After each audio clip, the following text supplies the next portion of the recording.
tu hermana va a llegar lejos, decía papá siempre que me atrevía a quejarme. Ella necesita estas cosas para su futuro.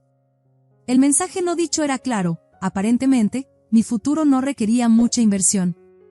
Crecer como la segunda hija en la familia Montero significaba vivir a la sombra de Paulina. Ella era 5 años mayor y, según nuestros padres, perfecta en todos los sentidos. Aprendí esa lección temprano y se reforzaba diariamente de formas grandes y pequeñas. Recuerdo el día en que realmente me impactó por primera vez. Tenía 6 años, aferrada a mi examen de matemáticas con una A, marcada con orgullo en rojo en la parte superior. Corrí a casa con el corazón acelerado de emoción, ansiosa por mostrarlo a mamá y papá. Estaban en la cocina, completamente absortos en la nueva rutina de baile de Paulina. «Eso está bien, cariño», dijo mamá sin siquiera mirar mi papel, con los ojos fijos en los movimientos gráciles de mi hermana. «Pero mira la pirueta de tu hermana». Me quedé allí, viendo cómo mi examen se aflojaba en mis manos, antes de retirarme en silencio a mi habitación. Ese momento se convirtió en una imagen perfecta de toda mi infancia, siempre la segunda mejor, siempre una idea de último momento. El patrón nunca cambió. Paulina recibía ropa nueva del centro comercial mientras yo recibía sus prendas usadas. Cuando ella quiso un teléfono a los 12 años, le compraron el último iPhone. Cuando yo cumplí 12, me dieron el viejo teléfono plegable de Paulina y me dijeron que debía estar agradecida. Nuestros abuelos paternos, que vivían en una parte elegante de la ciudad con su piscina y su césped perfectamente cuidado, eran cortados con la misma tijera. Cada visita a la casa de la abuela Rosario seguía el mismo guión, enormes abrazos y gritos emocionados para Paulina, mientras que yo recibía una palmada distraída en la cabeza. «Oh, Renata», decía ella, como si acabara de recordar que existía. «Has crecido». La Navidad en la que tenía 8 años realmente lo dejó claro. Paulina desempaquetó una computadora portátil nueva para su trabajo escolar. Yo recibí un paquete de cuadernos y algunos lápices. «Estamos siendo prácticos», explicó el abuelo Rodrigo con esa sonrisa condescendiente. «Esto es más a tu nivel, ¿verdad?» Pero yo tenía mi propio santuario, la casa de los padres de mi madre. La abuela Dolores y el abuelo Arturo vivían en una casa modesta de estilo rancho al otro lado de la ciudad. Allí, sucedía algo mágico, me trataban como si importara. De hecho, me escuchaban cuando hablaba. Colgaban mis dibujos en el refrigerador junto a los de Paulina. Recordaban mis comidas favoritas y las preparaban cuando los visitaba. A Paulina le desagradaba ir allí. «Es tan aburrido», se quejaba. «Ni siquiera tienen piscina, y la abuela Dolores nunca me deja elegir qué ver en la televisión». Así que dejó de visitarlos, lo que significaba que los tenía solo para mí. Mientras nuestros padres estaban ocupados llevando a Paulina a su interminable desfile de actividades, ballet un mes, equitación al siguiente, luego lecciones de violín que dejaba después de 3 semanas, yo pasaba mis tardes en la casa de Dolores y Arturo. Me enseñaron a hornear galletas, me ayudaban con la tarea y nunca me compararon con mi hermana. Tenía 10 años cuando mis padres dictaron el veredicto final sobre mi valor para la familia. Fue durante lo que llamaron una reunión familiar, aunque se sintió más como un juicio donde la sentencia ya había sido decidida mucho antes de que comenzaran los procedimientos. Era una tarde de domingo en octubre. Los 6 adultos se dispusieron alrededor de nuestra sala de estar, mamá y papá de pie junto a la chimenea, ambos abuelos en los sofás a juego, y Paulina y yo sentadas en sillas traídas del comedor. La atmósfera estaba cargada de una importancia fabricada. «Necesitamos hablar de algo serio», comenzó papá, con las manos entrelazadas detrás de la espalda como un empresario a punto de anunciar despidos. «Como saben, la educación universitaria no se está volviendo más barata». Vi a Paulina enderezarse en su silla, alisando su perfecto cabello rubio. A los 15 años, ya practicaba su pose de futura estudiante universitaria. Me quedé quieta, con las manos entrelazadas en mi regazo, ya sabiendo a dónde iba esto. «Hemos estado ahorrando desde que las niñas nacieron», continuó mamá, sus ojos desviándose hacia Paulina, «pero con la economía actual, bueno, solo podemos permitirnos enviar a una de ellas a la universidad». La pausa que siguió no fue realmente una pausa. Fue solo para efecto dramático, como cuando los programas de televisión fingen que hay suspenso antes de anunciar al ganador obvio. «Paulina comenzará la universidad en 3 años», anunció papá. «Ha demostrado un talento notable en tantas áreas. Es importante que apoyemos su potencial. Luego se volvió hacia mí, su expresión una mezcla de indiferencia y falsa simpatía. Renata, cariño, tú eres diferente. Eres más adecuada para trabajos prácticos. Realmente no necesitas la universidad. La abuela Rosario, la madre de papá, asintió con entusiasmo. Paulina es tan talentosa, dijo emocionada. La semana pasada, su maestra de baile dijo que tenía gracia natural. Necesita la mejor educación posible. Me senté allí, sintiéndome más pequeña con cada palabra. No lo suficientemente talentosa. No digna de inversión. No especial como Paulina. El mensaje familiar ahora simplemente oficializado, sellado y entregado. Pero entonces, algo inesperado sucedió. El abuelo Arturo se levantó, su rostro rojo de ira. Esto es absolutamente injusto, declaró. ¿Cómo se atreven a menospreciar a una niña de 10 años así? Arturo, comenzó mi padre, pero la abuela Dolores lo interrumpió. Si no van a apoyar a sus dos hijas por igual, dijo, con voz tan afilada como el hielo, entonces nosotros pagaremos la universidad de Renata. Miré mientras mis abuelos maternos se levantaban juntos, un frente unido. Renata tendrá su oportunidad en la universidad, anunció la abuela Dolores. Nos aseguraremos de eso. Luego salieron, dejando un silencio atónito detrás. Más tarde esa noche, me dirigía a la cocina por agua cuando escuché a mis padres hablar en su habitación. El conducto de calefacción llevó sus palabras claramente hasta el pasillo. Mamá está siendo ridícula, decía mamá.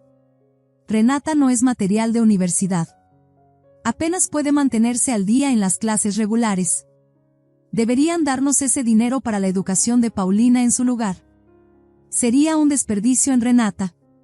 Simplemente no es lo suficientemente lista. No sé por qué están insistiendo en esto, estuvo de acuerdo papá. Me quedé allí en el pasillo oscuro, sus palabras inundándome como una lluvia amarga y familiar. Pero de alguna manera, no dolió tanto como debería.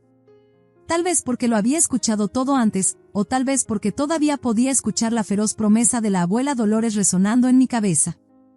Los años pasaron, y Paulina se fue a una universidad privada costosa mientras yo terminé la preparatoria. Mis padres nunca perdieron la oportunidad de presumir sobre su hija perfecta, actualizando constantemente a todos sobre la increíble experiencia universitaria de Paulina, sus excelentes calificaciones y su brillante futuro. Me concentré en mis propios estudios, pasando la mayor parte del tiempo en la casa de la abuela Dolores y el abuelo Arturo. Su apoyo silencioso significaba más que todos los elogios de mis padres hacia Paulina. Luego llegó el día que destrozó la visión perfecta que mis padres tenían de su hija dorada. Estaba en mi último año cuando Paulina volvió de la universidad, recién graduada. Estaba haciendo mi tarea en la mesa de la cocina cuando entró corriendo por la puerta principal, con el rímel corriendo por su rostro. Mamá, papá, sollozó. Estoy embarazada. El silencio que siguió fue ensordecedor. Mamá dejó caer su taza de café, el líquido oscuro esparciéndose por el piso de la cocina. ¿Quién es el padre?, preguntó finalmente papá, con la voz apenas un susurro. Las siguientes palabras de Paulina hicieron que mamá se desplomara en una silla, no lo sé con certeza. Miré los rostros de mis padres mientras su mundo perfecto se derrumbaba. Pero les tomó menos de 5 minutos reconstruirlo. Oh, querida, mamá corrió a abrazar a Paulina. No es tu culpa. Estas cosas pasan. Te ayudaremos a criar al bebé, añadió papá rápidamente. Te quedarás aquí con nosotros. No podía creer lo que escuchaba. ¿En serio?, dije desde mi lugar en la mesa. Ella pasa a la universidad de fiesta, queda embarazada, ni siquiera sabe quién es el padre, ¿y aún así le excusan todo? Renata, gritó mamá. No, escuchen, continué, años de frustración finalmente desbordándose. Esto es lo que pasa cuando malcrías a alguien toda su vida, cuando nunca le haces enfrentar consecuencias, cuando... ¿Cómo te atreves?, rugió papá. Tu hermana está pasando por un momento difícil, y tú estás siendo cruel. Paulina rompió en nuevos sollozos, y mamá la envolvió en sus brazos de forma protectora. Lárgate, me gritó. Maldita insensible. No esperé a escuchar el resto. Corrí arriba, metí algo de ropa en una bolsa y salí. Detrás de mí, los escuché consolando a Paulina, diciéndole que todo estaría bien, que nada de esto era su culpa. La abuela Dolores y el abuelo Arturo me acogieron sin dudarlo. Terminé mi último año de preparatoria viviendo con ellos, concentrándome en mis solicitudes para la universidad. Mis padres no llamaron, no me buscaron, ni siquiera asistieron a mi graduación.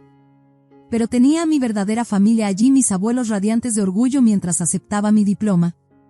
Ese otoño, me fui a la universidad en otra ciudad, mi matrícula pagada por mis abuelos, tal como habían prometido años atrás.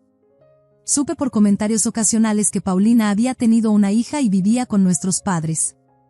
Probablemente seguían disculpándola, tratándola como su hija perfecta que nunca podía hacer nada mal. La vida tenía una forma extraña de resolver las cosas. Mientras el brillante futuro de Paulina se desmoronaba, yo prosperaba. Después de graduarme con honores, conseguí un trabajo en una destacada firma consultora en la ciudad. En 6 años, había ascendido a consultora senior, ganado el respeto de mis colegas, y hasta había logrado comprar mi propio apartamento. Mi rutina era cómoda: trabajo desafiante durante la semana, brunches con amigos los fines de semana, y videollamadas regulares con la abuela Dolores y el abuelo Arturo. Estaban orgullosos de todo lo que había logrado, y eso era toda la validación familiar que necesitaba. Entonces, una mañana de martes normal, mi teléfono sonó. Casi dejé caer mi café al ver, mamá, parpadear en la pantalla un número que no había visto en casi una década. Renata, su voz sonaba más vieja, cansada. Necesitamos tu ayuda. 20 minutos después, seguía sentada en mi oficina, tratando de procesar lo que me había dicho. Paulina había huido de nuevo, esta vez con un tipo que conoció en un bar. Había dejado atrás a su hija de 9 años, la sobrina que nunca había conocido. Por favor, vuelve a casa, había suplicado mamá. Necesitamos hablar de esto en persona. Así fue como terminé conduciendo de regreso a la casa de mi infancia esa noche. La casa se veía más pequeña de lo que recordaba, con la pintura despegándose alrededor de las ventanas. Mamá y papá habían envejecido más de lo que esperaba, el cabello de papá completamente gris ahora, el rostro de mamá marcado por la preocupación. Me llevaron a la sala, la misma donde una vez habían declarado que no valía la pena enviarme a la universidad. La ironía no pasó desapercibida. Paulina ha sido inestable, comenzó papá, mirando sus manos. Nunca mantuvo un trabajo más de unos meses. Diferentes hombres, diferentes apartamentos. Siempre terminaba volviendo aquí. Mamá se secó los ojos. Intentamos ayudar, pagamos sus deudas, cuidamos a Luna mientras trabajaba, o decía que trabajaba. Pero la semana pasada, conoció a este hombre, dijo que la llevaría a California para convertirse en actriz. Rió amargamente. Empacó una bolsa y se fue. Ni siquiera se despidió de Luna. Estamos ahogados en deudas, admitió papá, con la voz quebrándose. Tarjetas de crédito, préstamos personales, todo para mantener a flote a Paulina. ¿Y ahora? Esperé el resto, viendo cómo se movían incómodos en el sofá que había pasado de crema a un beige deslucido. Queremos que te quedes con Luna, dijo finalmente mamá. Adóptala, en realidad. Eres estable, exitosa. Podrías darle una buena vida. Nosotros somos demasiado mayores para esto. No podemos empezar de nuevo con una niña. Me quedé allí, atónita. Estas personas que me habían menospreciado como inútil, que no habían asistido ni siquiera a mi graduación, ahora me pedían que me hiciera responsable de una niña que nunca había conocido, una niña que ellos ayudaron a criar durante 9 años mientras permitían el caos de Paulina. Después de que mis padres se fueron a dormir esa noche, me senté en la cocina con Luna. No era nada como esperaba, nada como Paulina. Mientras que mi hermana había sido ruidosa y exigente, Luna era callada y reflexiva, con serios ojos marrones y una sonrisa suave. ¿Te gusta leer?, pregunté, notando una copia gastada de Harry Potter sobre el mostrador. Me encanta, dijo suavemente, pero la abuela dice que leo demasiado. Dice que debería hacer algo útil en su lugar. Entre tazas de chocolate caliente, Luna poco a poco se abrió. Me contó sobre su vida con mis padres, como la abuela suspiraba pesadamente siempre que tenía que prepararle la cena, como el abuelo se quejaba del costo de sus útiles escolares. No la golpeaban ni la dejaban sin comer, pero su resentimiento era palpable en cada interacción. la decisión de adoptarla no fue fácil. Tenía una carrera, una vida que había construido cuidadosamente desde cero. Pero ver a Luna tratando de hacerse más pequeña, más callada, menos problemática igual que yo a su edad hizo que la elección fuera clara. 5 años pasaron en lo que pareció un abrir y cerrar de ojos. Luna floreció en nuestra nueva vida juntas, convirtiéndose en una adolescente segura de sí misma y compasiva que consistentemente obtenía honores. Luego llegó la llamada que amenazó con desmoronar todo lo que habíamos construido. Paulina había vuelto, exigiendo que le devolviera a su hija. Afirmaba que había cambiado, que ahora tenía una vida estable con un nuevo novio, Adrián, en Phoenix. Nuestros padres la apoyaron, por supuesto, diciéndome que había hecho mi parte, pero que Luna necesitaba ahora a su verdadera madre. La batalla por la custodia que siguió fue brutal. Paulina incluso intentó venderme a Luna por 150,000 pesos, lo llamó una simple transacción comercial. Pero al final, la verdad prevaleció. El juez me otorgó la custodia permanente, y Luna decidió quedarse conmigo. La semana pasada, Luna ganó el primer lugar en una competencia estatal de periodismo estudiantil. Mientras la veía aceptar su premio, pensé en esa niña de 9 años asustada que conocí años atrás y en la adolescente segura que se había convertido. Pensé en los ciclos rotos, en las heridas sanadas y en el amor dado libremente. A veces me pregunto si tomé la decisión correcta al cortar todo contacto con mis padres y Paulina. ¿Debería haber intentado más mantener algún tipo de relación por el bien de Luna? Pero luego la veo prosperando, libre del peso del amor condicional y las expectativas imposibles, y sé en mi corazón que tomé la decisión correcta. ¿Qué habrías hecho en mi situación? ¿Te habrías enfrentado a tu familia así, aunque significara quemar puentes? A veces, las decisiones más difíciles que tomamos son también las más necesarias. Si esta historia te resuena, por favor comparte tus pensamientos en los comentarios. ¿Alguna vez tuviste que elegir entre lo que es correcto y lo que se espera? ¿Cómo lo manejaste? No olvides dar like y suscribirte para más historias sobre la familia, la sanación y encontrar la fuerza para romper ciclos tóxicos. Recuerda, a veces la familia que elegimos es más importante que la familia en la que nacemos. Y a veces, lo mejor que podemos hacer por nosotros mismos y por la próxima generación es ser lo suficientemente valientes para romper los patrones que nos rompieron.